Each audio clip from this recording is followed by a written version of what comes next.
Les amis, bonjour! J'espère que vous allez bien et que tout se passe pour le mieux pour vous. On revient avec de l'actualité football.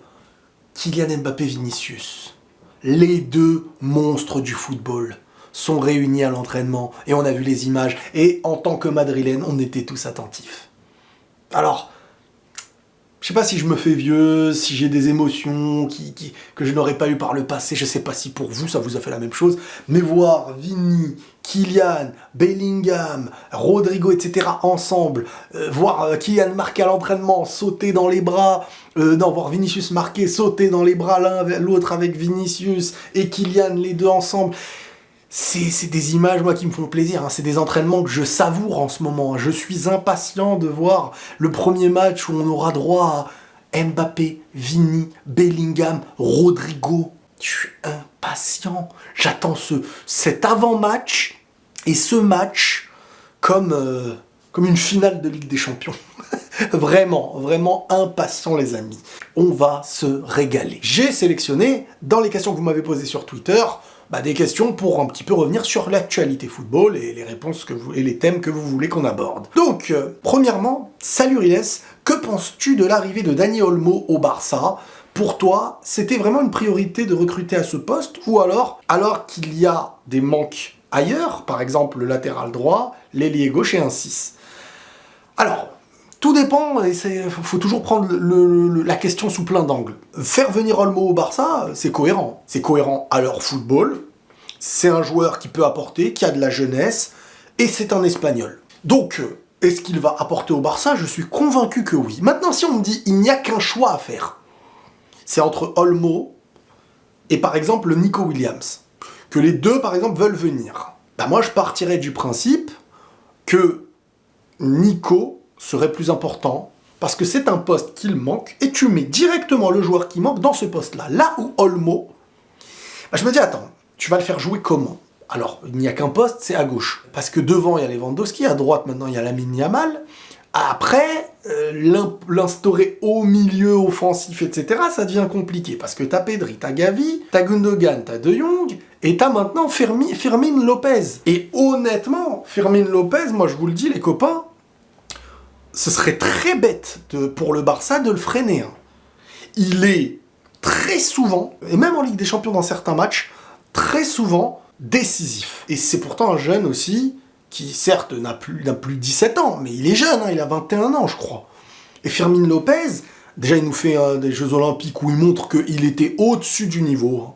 On voit que c'est un joueur qui est niveau gros club en tant que jeune, mais qui, les gros le comprennent. Lui, en plus, c'est un profil un peu différent de ce que le Barça nous fabrique habituellement. C'est qu'il a les codes d'un football que le Barça connaît, mais il a aussi cette chose qui manque parfois au Barça dans les dernières années, un foot stérile, qui est très technique, très habile, mais qui manque de finition, qui manque de la... Tu vois, tu sens que les gars, ils sont formés au football de construction, au déplacement, etc. Et la dernière ligne offensive, il n'y en avait pas les dernières années. Mais maintenant, ils sont en train de les former. Quand tu vois Nico Williams, quand tu vois Lamine Yamal, quand tu vois par exemple Fermin Lopez, c'est des profils qui, à l'inverse d'un Pedri, etc., qui, eux, le tir n'est comme... C'est l'un des derniers choix, c'est plus des gens qui cherchent la justesse du jeu, contrôle, remise, vista, je mets la passe à celui qui, lui, devrait avoir ce que moi, j'estime pas hyper important dans mon jeu. Même si Pedri sait marquer, et on aime le voir parfois se projeter et marquer des buts. Quand je dis on aime, vous me comprenez, quand il marque avec le Barça, je suis pas très spécialement content, mais dans l'esprit du foot, ce qu'on aime voir globalement. Donc, Fermin Lopez, c'est un joueur qu'il faut pas freiner parce qu'il a vraiment cet aspect de frapper de loin, de casser la routine d'un football de construction qui, lui, dès que le ballon va chez lui, il est plus imprévisible que les autres. Parce qu'il peut faire la passe, mais il peut aussi totalement finir. Et il a une très bonne frappe. Vraiment une très bonne frappe du gauche. Donc, Firmin doit avoir du temps de jeu. Maintenant, tu te retrouves... Alors, certes, les saisons sont plus longues. Les saisons vont se composer de plus de matchs par rapport à avant. C'est ce que je disais par rapport au Real Madrid et tout. Sauf que le problème, c'est qu'on n'est pas sur... t'as deux attaquants de pointe, t'as deux ailiers gauche, t'as deux ailiers droit, et donc tu peux... T'en enlèves un, tu mets l'autre. C'est qu'au Barça, là, on commence à avoir beaucoup de joueurs au même endroit. Parce que Olmo, on peut aussi le mettre dans quelque chose de central, pas obligé de le mettre à gauche. Et à gauche, c'est pas non plus un mec comme le Barça aurait besoin, parce que quand tu as des joueurs qui sont déjà des joueurs qui peuvent jouer de manière assez statique. Quand je dis statique, c'est le ballon qui circule plus que les déplacements. Donc le ballon, tu auras la maîtrise. Mais il va falloir, et c'est ça qui a fait du bien à l'Espagne, on a l'exemple avec l'Euro cet été, les côtés, tu as besoin de joueurs qui, quand eux, par contre, ils ont le ballon, ils n'ont plus la même fonction. C'est-à-dire fixer, se déplacer, éliminer et chambouler ce qu'une construction balle au pied ne chamboule pas. Des dribbles, des tirs, des duels, voilà, gagner des duels, et c'est ce que le Barça aurait besoin. C'est ce dont le Barça aurait besoin, des côtés, un peu à l'image de Lamine Yamal et de Nico. Et s'ils peuvent additionner ces deux-là, eh ben forcément, tu es beaucoup plus cohérent avec un Nico qu'un Olmo, parce que Olmo, sans Olmo, mais avec Nico, c'est mieux qu'avec Olmo, sans Nico, pour moi. Maintenant, si c'est le coach qui est là et dit « moi je préfère avoir lui », j'en doute, je pense qu'il préférerait avoir Nico. Mais Nico, peut-être ça a l'air d'être plus compliqué, peut-être que les conditions pour l'avoir ont l'air plus difficiles, et il paraîtrait que ce n'est pas trop tard pour l'avoir aussi. Donc ça voudrait dire que s'ils arrivent à faire Nico plus Olmo, on est sur quelque chose de très sérieux, parce que là, tu auras une attaque très sérieuse. Lewandowski, Nico, Lamine Yamal, un milieu, Gundogan, Pedri, De Jong, après on verra avec Gavi, etc. Et je veux dire, en cours de jeu, tu peux faire entrer des Gavi, des Pedri s'il n'est pas sur le terrain, un Gundogan s'il n'est pas sur le terrain. Bon, on est d'accord, ils seront sur le terrain. Mais comprenez ce que je veux dire. S'il y en a un et pas l'autre, vu qu'ils sont plus que ce qu'il faut au milieu, il y en aura toujours sur le banc quelques-uns. Et tu peux faire entrer un Firmin, et tu peux faire entrer... Et donc, c'est des joueurs qui ne vont pas forcément baisser le niveau. Ils vont apporter un foot à leur manière. Donc, Olmo est un joueur très intelligent, très cohérent, très sur les derniers instants capable de feinter beaucoup de grands défenseurs, d'être, on l'a vu à l'Euro, ce qu'il a fait contre la France, Olmo, et pas que, cette finesse offensive, ce toucher de balle quand tu domines, surtout dans une équipe de domination, c'est là où un joueur comme ça pourrait être beaucoup plus cohérent que l'irrégularité qu'il avait pu avoir par le passé avec Leipzig. Donc vraiment, moi je pense qu'Olmo il va faire du bien et vous allez très vite oublier Joao Félix au Barça avec Olmo. Maintenant, voilà. Salut Riles, tu évoquais le fait que le milieu de terrain du Real manquait un peu de manière de ballon. Quel est ton avis sur un positionnement éventuel d'Arda Güler au milieu de terrain? En fait, c'est pas dans le poste du milieu offensif qui manque un joueur de balle au pied. Je veux dire, tu peux faire jouer Brahim Diaz, Arda Güler, le Bellingham, donc devant l'attaque, en numéro 10, voire... c'est pas ce profil-là qui manque, c'est le profil de devant la défense. Un profil unique. Les joueurs à la Pirlo, les joueurs à la Kroos, à la Xabi Alonso, le Real a été habitué pendant très longtemps à ce genre de profil qui permettait, on va dire, d'être une équipe qui sortait le ballon, qui pouvait très vite reconstruire. J'ai envie de voir maintenant dans la difficulté, parce que bien sûr que dans la majorité du temps, ça va pas être problématique.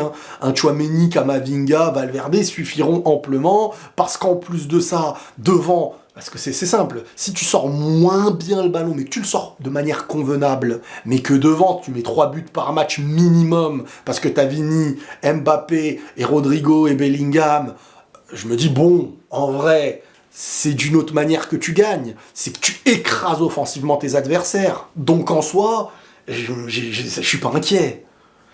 Maintenant, dans les matchs où tu, peut-être, auras un peu moins le ballon, parfois le Barça, parfois City... Et ben en fait, tu vas te retrouver dans un système où dès que tu récupères le ballon, tu vas être pressé haut. Et comment tu fais face à ce pressing qui va être très proche à la sortie de balle? Quand tu as un Toni Kroos, parfois on t'empêche de te presser très haut parce qu'on sait que le mec est tellement habile dans sa possession, dans la possession de balle, que tu peux vite sortir un ballon et être en danger. C'est lui qui lançait Vini, c'est lui qui lançait Rodrigo, c'est lui qui des fois en une touche changeait les choses. Mais le foot est comme ça. Il n'y avait plus Ronaldo, on se disait mais comment ça va se passer? C'était lui. Il n'y avait plus Benzema, on se disait mais comment ça va se passer? Ça va être lui. Et il n'y avait plus Ramos, on se disait mais derrière ça va être comment? Il n'y avait plus Pepe, il n'y avait plus Varane et tout a été renouvelé et retravaillé. On ne va pas plaindre ce Real Madrid qui quand même offensivement a de quoi terrasser toutes les équipes du monde. Maintenant, j'ai envie de voir l'équilibre qu'il va y avoir entre une défense qui va être assez solide, un milieu défensif qui va être assez solide, parce que si tu mets Camavinga, Tchouaméni et Valverde, en termes d'impact physique et de déplacement, les attaquants, les adversaires vont devoir souffrir, surtout que derrière tout ça, il va y avoir de la hargne entre Militao et Rudiger.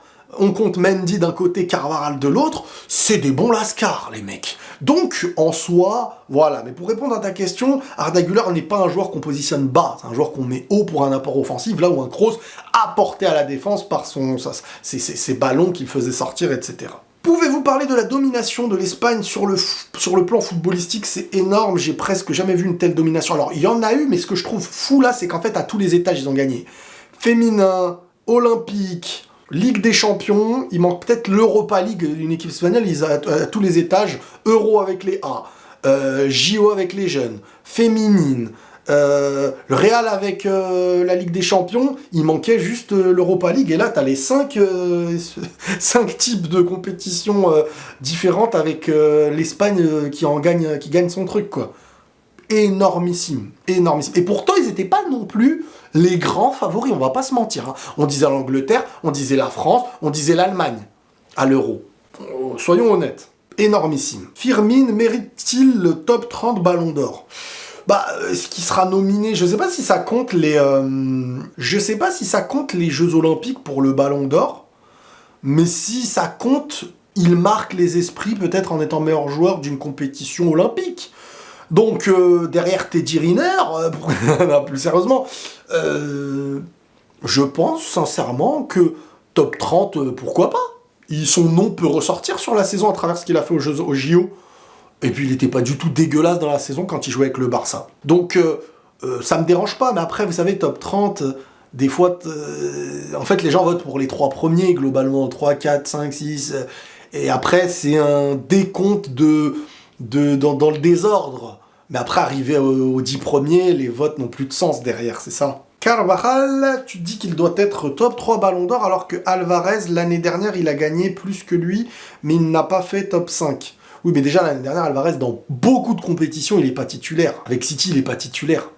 C'est pas le joueur, tu te dis City gagne la Ligue des Champions, parce que, donc déjà, la Ligue des Champions gagnée d'Alvarez et la Ligue des Champions gagnée de Carvajal cet été, gagnée cette année, c'est pas pareil. T'as Carvajal, titulaire indiscutable du Real Madrid, qui fait une immense saison, qui est buteur en finale. Ensuite, immense saison avec immense compétition aussi qu'il fait avec l'Euro. Et il prend la Liga. Mais titulaire indiscutable partout où il a été. Alvarez, c'est quand même le joueur, tu dis pas il était titulaire indiscutable partout où il a été. Même si je n'ai pas dit que pour moi, Carvajal doit être top 3. C'est pas vrai. J'ai dit que, déjà, des fois, je prenais les arguments des gens, je disais, alors, selon les arguments que vous avez, alors on met Carvajal. Mais pour moi, le top 3, ça sera Vini, Bellingham et Rodri. Ou Bellingham, Vini et Rodri. Mais on a l'impression que la tendance, là, elle est en train de partir sur Vini. Donc, je pense que ça va être Vini, et ce sera totalement mérité, parce qu'en termes d'individualité, ce sera Vini, logiquement. Maintenant, voilà, j'ai dit, les 3, ça allait être ça, mais... Si tu me dis Carvajal, il est dans le top 3, c'est cohérent. Faut pas se dire juste, ils ont gagné à peu près la même chose, ça veut dire que. Sinon, Varane aussi. Sinon, à plein de moments, il y a des joueurs comme ça. Mais Nacho aussi, alors, cette année. Moi, je te prends l'exemple de Nacho. Et je crois même que Nacho a eu plus de matchs titulaires que Alvarez avait pu en avoir. Parce que Nacho, il a remplacé la blessure de Alaba et de Militao. Donc, il a fait championnat... Il a fait Ligue des Champions titulaire, ce que Alvarez n'a pas fait. Pourtant, on va jamais dire Nacho mérite le truc, parce qu'on sait que c'est pas l'élément crucial d'une équipe. Pourquoi le Paris Saint-Germain, malgré plusieurs grands joueurs qui sont passés par le club au fil des années, n'a jamais gagné la Ligue des Champions? C'est une question sérieuse, car cela fait des années qu'on dit cette année c'est la bonne, et au final, walou. Déjà, ils ont pu la gagner. Hein. Ils auraient pu la gagner à certains moments, ils sont passés pas loin. Hein, une finale contre le Bayern, ça se joue à un but, t'as eu des occasions et tout.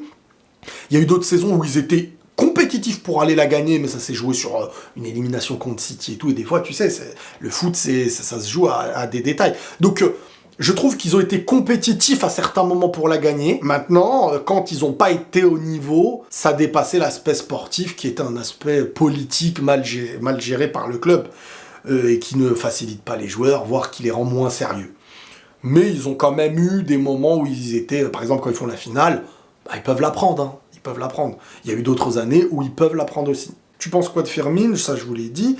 Que penses-tu de l'arrivée d'Olmo au Barça au lieu de Nico? J'ai répondu. Ne penses-tu pas que Rodrigo doit rester au club, que sa perte est beaucoup plus préjudiciable qu'elle y paraît? Aussi, j'adore ton travail, en passant, je ne rate aucune vidéo. Oui, mais bien sûr qu'il devrait rester. Moi, j'ai envie qu'il reste. Mais, dans le foot, parfois, tu peux pas garder, quand tu recrutes un meilleur titulaire, un autre titulaire à qui on dit, peut-être tu seras plus titulaire. Sinon, tu auras 22 titulaires et ça reste jamais plus d'une saison 22 titulaires.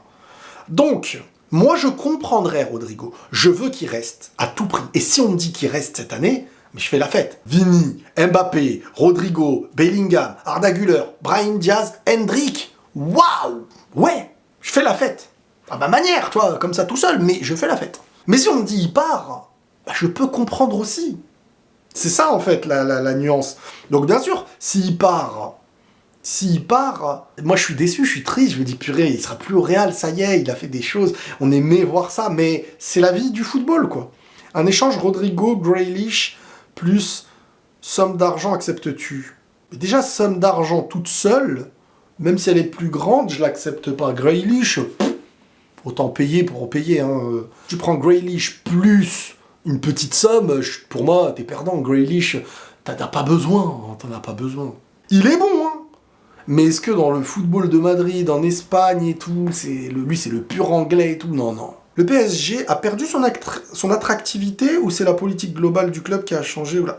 Alors, on va être dans la théorie, hein. Rien n'est affirmé à 100%, mais j'ai quand même un sentiment qu'il est beaucoup plus difficile aujourd'hui pour le PSG depuis tout ce qui s'est passé avec Messi, Neymar, Mbappé. Les joueurs ils parlent hein, entre eux aussi, il faut pas oublier, les très grands joueurs parlent, se consultent quand ils hésitent.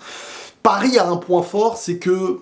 Alors, un point fort et un point faible. Le point fort, financièrement, ils peuvent faire accepter des joueurs parce que financièrement, ça se comprend. Quand t'as l'argent, faut l'utiliser pour le bien de ton club. Le point négatif, ça reste le championnat. Et sur ça, ils y sont pour rien, c'est-à-dire que tu ramènes une équipe, voilà. Et ensuite, l'aspect politique a fait une sale publicité, on va dire, l'aspect politique du club. Donc, je pense que dernièrement, c'est sûr qu'on est différent de l'époque où t'as ouvert une porte avec Zlatan, ensuite ouvert une porte avec Neymar. Quand t'avais ouvert la porte avec Neymar, Paris avait ouvert la porte à n'importe qui. Derrière, ils ont pris Messi, mais ça n'a pas plus choqué que quand Neymar est venu. Neymar, vous voyez, Zlatan, c'était quelque chose. Hein. Mais Neymar, c'était la porte ultime de ramener un joueur prime de Neymar, digne d'un des meilleurs joueurs de l'histoire du football, on parle là. Vraiment, hein, sur l'aspect technique, sportif, de ce qu'il était capable de faire en coup franc, penalty technique, il s'amusait, son niveau était incroyable, et dans notre vie, on n'en a pas vu beaucoup maîtriser la Ligue 1 comme il l'a fait lui-même. C'était des petits face à lui. Ça n'a pas duré hyper longtemps avec l'hygiène de vie, les blessures et tout. C'était incroyable la facilité qu'il avait. Et même les gens étaient dans l'admiration. Parce que là, tu as ramené à son prime un joueur de foot. C'est régalade. Donc, là, tu avais ouvert les portes. Derrière, tu as pris Mbappé. Après, tu as additionné. Ça y est. Sauf qu'aujourd'hui, ça y est, tu as montré des choses qui deviennent... pour moi, en tout cas, c'est ma théorie. On verra. Mais tu pourras ramener d'autres grands joueurs. À prix similaire, tu vas pas là-bas aujourd'hui. Hormis un grand amoureux du PSG mais c'est quand même... ils ont sali beaucoup de choses, on va dire. Tu penses que Nico Williams se fera pour le Barça? Laporta a supposément pris le dossier en main, tu penses qu'il bluffe? Moi, j'ai jamais compris le délire quand on dit le président, en fait, prend le dossier en main. Ça veut dire qu'en gros, c'est comme si je disais, je sais pas, moi, j'ai embauché un cuisinier, et il fait moins bien son travail, je me dis, bon, allez, je m'occupe de la cuisine, hein. Vas-y, tu sais même pas faire un steak. Tu vois, c'est quasi, pour moi, je disais, donc en fait, c'est l'échec du directeur sportif. C'est quoi? C'est normal? C'est pas normal? Honnêtement, cette saison, je vois pas de bluff. Enfin, cette saison, sur le dossier Nico Williams, je vois pas de bluff, de trucs comme ça. Vraiment pas. Je vois un président comme Laporta qui a une volonté de le faire sincère. Et je pense qu'ils sont encore dans l'idée de réfléchir à comment le faire et ils veulent le faire. C'est pas comme Haaland où, waouh, le faire, ça venait... C'était une grosse théorie. Et à la fin, ça a essayé de donner de l'espoir dans un moment de difficulté pour faire comprendre aux gens que, on est quand même un club qui peut...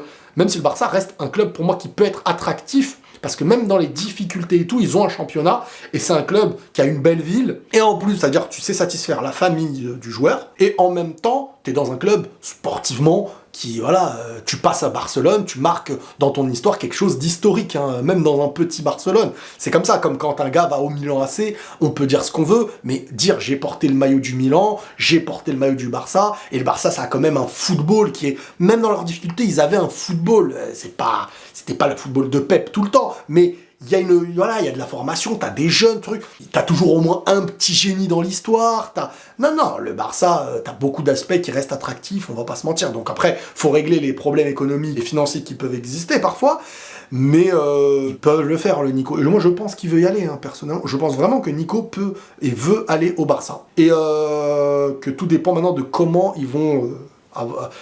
faire en sorte que les attentes du joueur et du club puissent coïncider avec ce que le Barça peut offrir. Ne penses-tu pas qu'un milieu à 3 avec Valverde, Bellingham, Tchouaméni suffit contre la majorité des équipes, même en Ligue des Champions, puisque Bellingham et Valverde font quand même pas mal d'efforts? Oui, ça peut suffire, tout comme ça peut peut-être pas suffire. Tout dépendra des matchs. Si tu bousilles tes adversaires offensivement, et forcément, tu mènes toujours plus 3, et tu les fais reculer, t'es hyper dangereux sur chaque passe offensive, ça peut être quelque chose. Maintenant, si t'es en danger derrière, bah c'est autre chose. Mbappé Pichichi dès sa première saison, tu penses? J'aimerais, après faut voir hein, comment les choses vont se dégoupiller. Si c'est pas Mbappé et que c'est Vini, je suis tout aussi content. Si c'est pas eux deux et que c'est Bellingham, je suis tout aussi content. Si c'est pas Bellingham, c'est Rodrigo, je suis tout aussi content. Maintenant, si tu n'as aucun Pichichi mais que tu prends championnat plus Ligue des Champions, je suis content. Surtout ça. Tu penses qu'avec zéro connaissance à 20 ans au football, on peut s'y mettre comme ça du jour au lendemain et pouvoir parler du foot en un an? Moi, je comprends pas cette volonté de... Ça veut dire que là, en fait, tu veux te mettre au foot pour pouvoir en parler. Ou pour pouvoir kiffer. La priorité, c'est de te dire, j'aime le foot maintenant, et j'ai envie de le regarder et de le comprendre. En parler, c'est dans quel sens? C'est pouvoir donner des arguments. Moi, je pense que quand tu aimes une chose, tu la regardes parler. Quand tu regardes un manga, ou que tu regardes, je sais pas, moi je kiffe Naruto et que je vais me regarder Naruto, je me dis pas, faut que je les regarde. Est-ce qu'à mon âge, si je les regarde, je pourrais en parler? Parler, c'est pas la priorité. Il faut aimer ce que tu veux faire. Si tu aimes le foot, ne te pose pas de question d'âge. Ezoul Riles, Ezoul mon frérot, tu penses que le Real devrait plus faire confiance à ses jeunes comme au Barça ou garder cette mentalité, tu dois grimper et prouver, mais en prenant le risque de les faire partir? Vous savez, il y a la politique de club, qui est la politique de club, qui a un intérêt pour le club, etc. Moi, mon intérêt, qu'il n'y ait pas de jeunes du Real qui sortent, j'ai pas un intérêt à ça. Je bosse pas dans la maison Madrid avec la Fabrica, la machin, truc, ah oui, ça montre qu'on arrive à... Si t'es champion avec un seul Espagnol dans ton équipe, bah c'est que t'as eu financièrement les moyens, et les moyens tu les as acquis aussi grâce à ce que tu as produit. Donc c'est une réussite sportive d'avoir les moyens d'acheter les meilleurs. Et tous les clubs rêveraient de ça. Maintenant, si tu gagnes en étant les meilleurs et en ayant fabriqué tes meilleurs, ça a un mérite, ça a un honneur. C'est une réalité, on va pas se mentir. Mais qui arrive à enchaîner une régularité aussi longue sur Ligue des Champions, tu vois, c'est pas genre tu prends une Ligue des Champions, mais après tu te fais éteindre pendant 6, 7, 8 ans, mais tu dis aux gens, ouais, tranquille, on a notre jeunesse. Parfois, par exemple, je prends l'exemple du Barça. Magnifique jeunesse. Une jeunesse magnifique. Mais beaucoup n'ont pas assez prouvé au très haut niveau. Quand je dis très haut niveau, la Liga, c'est le très haut niveau. Mais le niveau européen. Et on les attend depuis des années. Alors parfois, c'est une cause collective. Où le joueur, si tu le mettais dans un collectif dominateur, il serait encore plus fort. Mais le foot, c'est ça. Et malheureusement, des fois, certains, quand ils ne gagnent pas avec leur club, je les entends dire « Ah, mais nous, on a les joueurs !» Oui, mais attends, alors faut savoir à quel étage on se jauge. On se jauge sur celui qui gagne des trophées? Ou alors, parce que sinon, moi, quand le Real fait une année blanche, je me dis « Oui, mais on a sorti un petit jeune !» C'est pas ça, la victoire. La victoire, c'est fais ton équipe, gagne avec. Si tu gagnes pas avec, après, il y a les victoires secondaires. Ah, on a fait de l'argent. On a vendu plus de maillots, on a fait sortir des jeunes, on a fait... Mais là, on n'est pas dans les Sims. Dans les Sims ou dans les jeux manager et tout, ouais, ok, là, tes victoires, elles se jouent sur ça. Mais dans le foot réel, il faut être concret. Il y a A plus B, t'as ton équipe, tu gagnes pas, les gens, voilà, on t'oublie. Il faut gagner, il faut être régulier. Et quelle est la recette pour que tu sois régulier? C'est ça qu'on va retenir de toi, dans la gagne. Mais je mets énormément de respect dans les équipes qui arrivent à fabriquer et de faire grandir des jeunes comme le Barça. On ne peut pas se mentir.